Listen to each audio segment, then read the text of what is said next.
special friends. So, continuing with our synastry series today, let's talk about sun contacts in synastry. So, it's not composite charts, chart to chart comparison, synastry.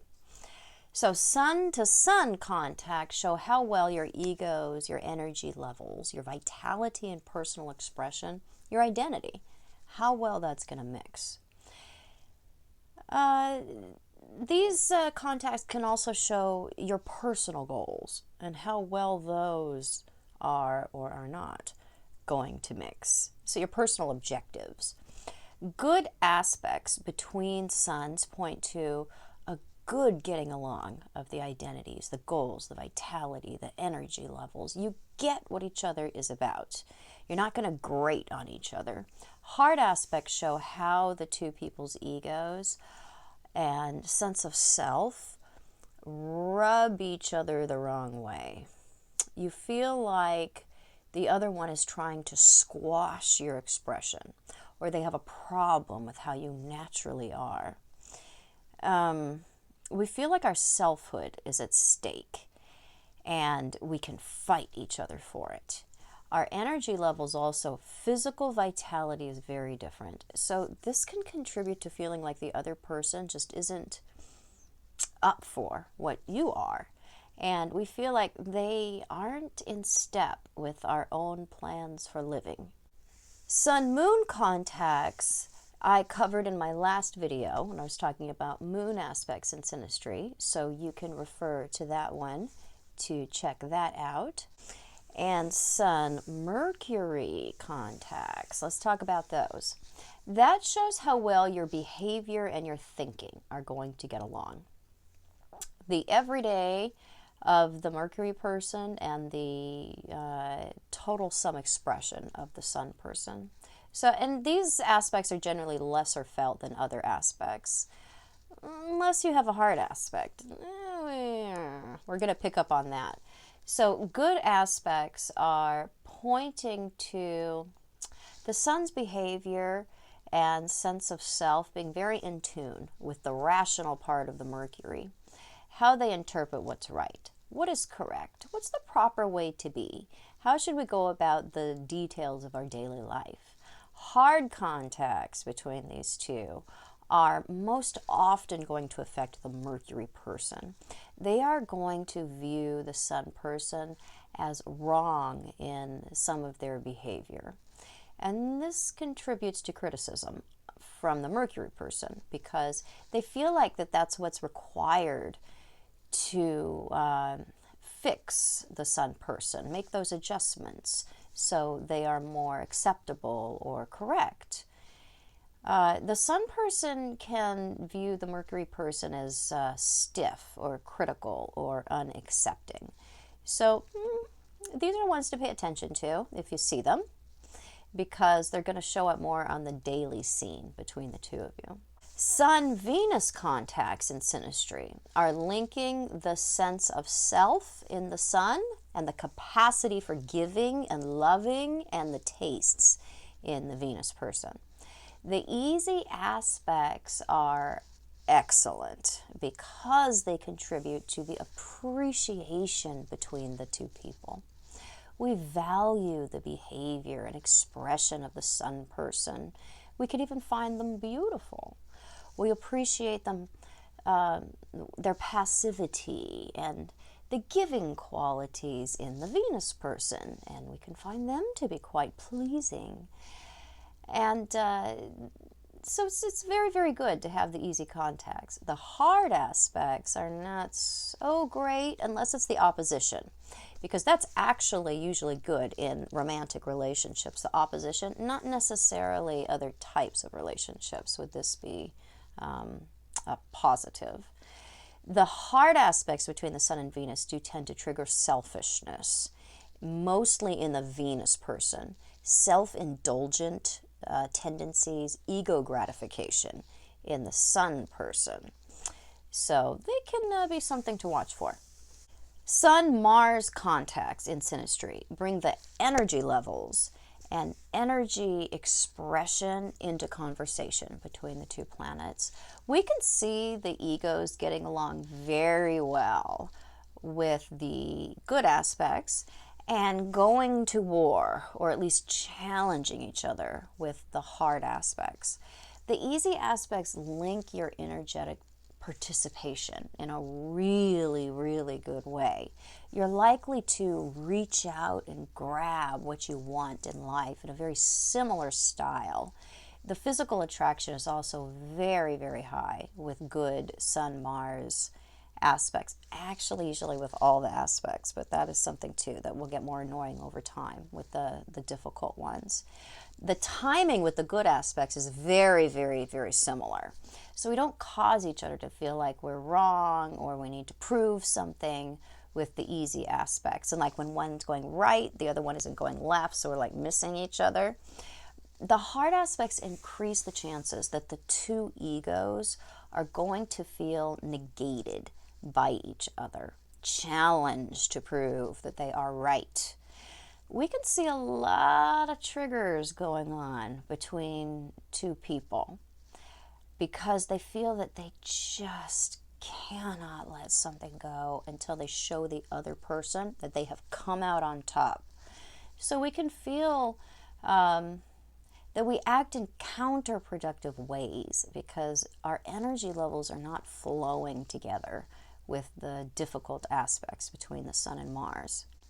Aspects to outer planets, Jupiter through Pluto, show up more gradually as the relationship progresses and ages and you settle into a type of rhythm together.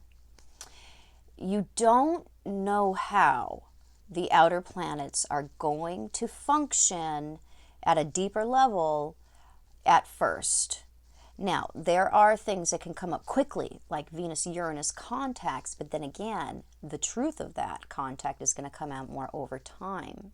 So you don't know exactly how those outer planets are going to function because they are a subsequent influence to the inner planets that provide the initial attraction between two people.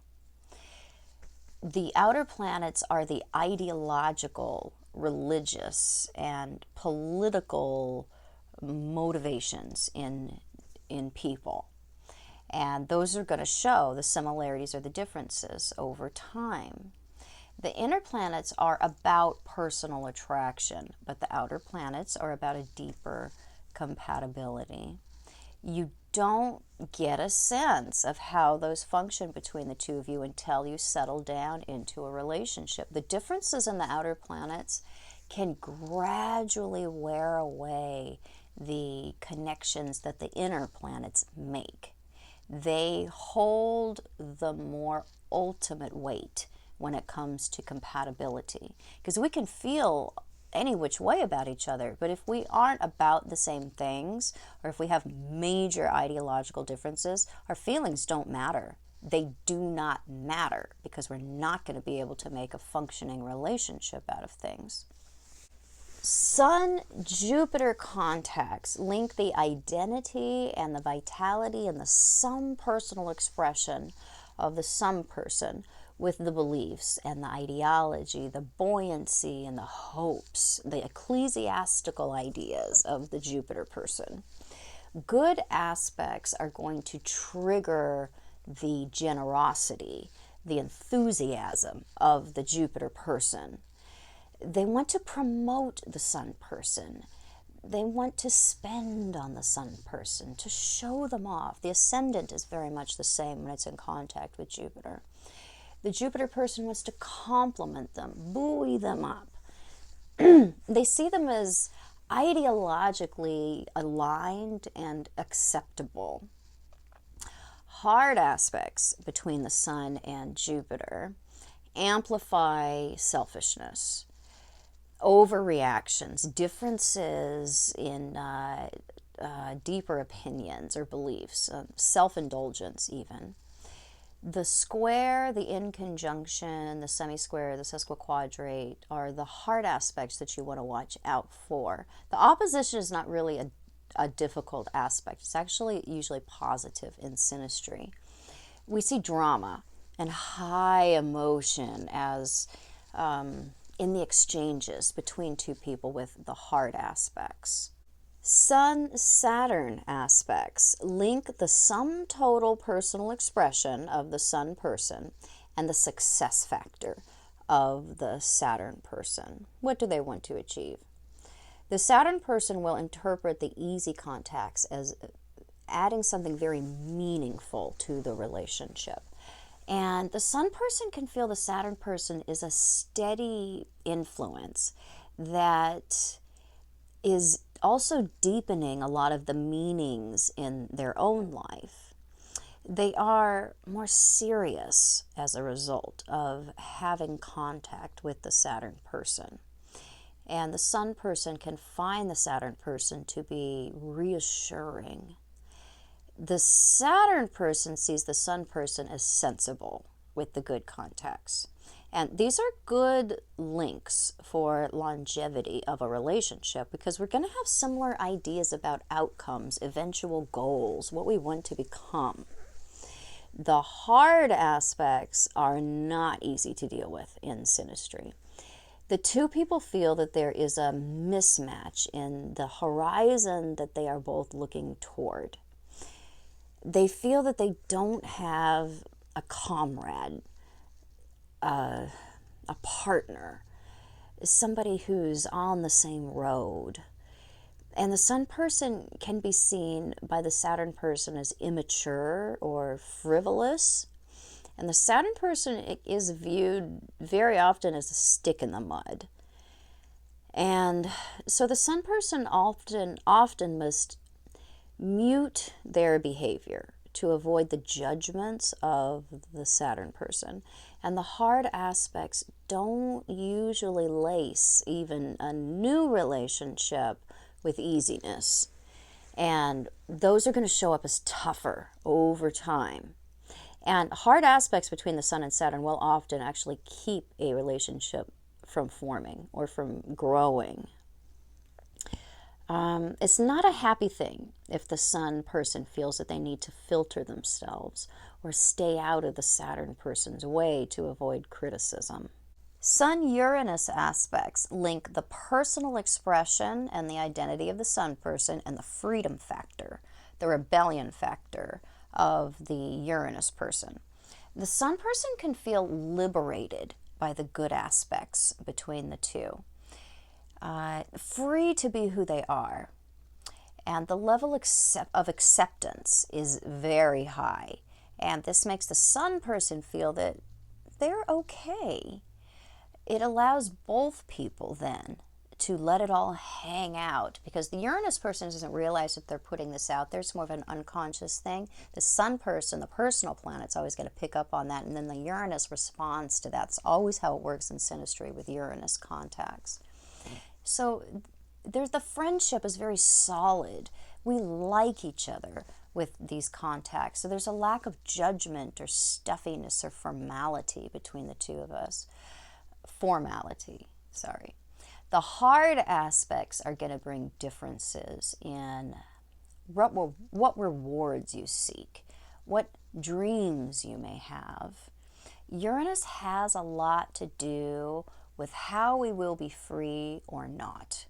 When it's in a hard aspect to another person's personal planet, we generally don't agree with the style of freedom or expression of that planet. So the Sun person's behavior seems counter to what the Uranus finds to be liberating. And the Sun person can feel that they are free to be themselves, that they're going to have to conform to the vision of life that the Uranus person sees as correct. So it's hard to negotiate these aspects because of how the two people typically end up rebelling against each other. Sun-Neptune aspects join the self-expression of the Sun person and the idealism of the Neptune person. We want just enough Neptune, but not too much in synastry. And we want the right kind of Neptune to see a really healthy relationship that isn't going to turn into dependency or weaken the partners or become something that's very disappointing when we start to take our projections back. Now, the conjunction between the Sun and Neptune is considered a hard aspect because it brings a potential for misunderstandings and delusionment. That can be considered nasty Neptune. The trine, the sextile, and the novile are probably the best aspects to have. The other aspects are all going to bring either over-idealization or mistrust, especially with the square or the semi-square. The Neptune person can often see the Sun person as someone that they're going to be able to lead down the primrose path. And the Sun person can view the Neptune person as not entirely clear or trustworthy. And it can lead to a suspicion and often confusion between two people. The easy aspects that I mentioned before are going to bring romanticized ideas about each other, but it's not enough Neptune to have denial become a poison. We find out over time how we have deluded ourselves or misled the other person with Neptune aspects. And the off the charts tolerance and excuses for behaviors and acknowledging only what's perfect in each other, that is going to wear thin and it's going to eventually wear off. So we do take back our projections and then we see who we are really with, and that's when we know what we've really got in a relationship that's going to have really thick Neptune contacts. So Sun-Neptune contacts are something to watch out for. Sun-Pluto aspects link the expression of the Sun person and the power drives and repressed desires of the Pluto person. Hard aspects lead to a breakdown in the Sun person, the identity. Pluto has the effect of tearing down and rebuilding. And this is what the personal expression of the Sun person is undergoing. A real assault on their actual identity. Hostility and avoidance of the Pluto person's need to move in and modify are typically going to cause the hard person, the Sun person with the hard aspects between you, to say no thanks. We can be very attracted with the easy aspects and repelled with the square or the semi-square or the in conjunction or the opposition. The Sun person has a real threat to their identity to contend with here. And the easy aspects actually have a rejuvenating effect rather than a killing effect. The Sun person feels like the Pluto person can be a real reason for change or for growth. The impetus for breaking out of repressed patterns or letting desires go that they see are unhealthy. They don't feel forced to change by the Pluto person, but rather that the Pluto person's influence has caused the Sun person to want to change. So the Sun person doesn't feel forced or threatened. They can feel refreshed by the influence of the Pluto person.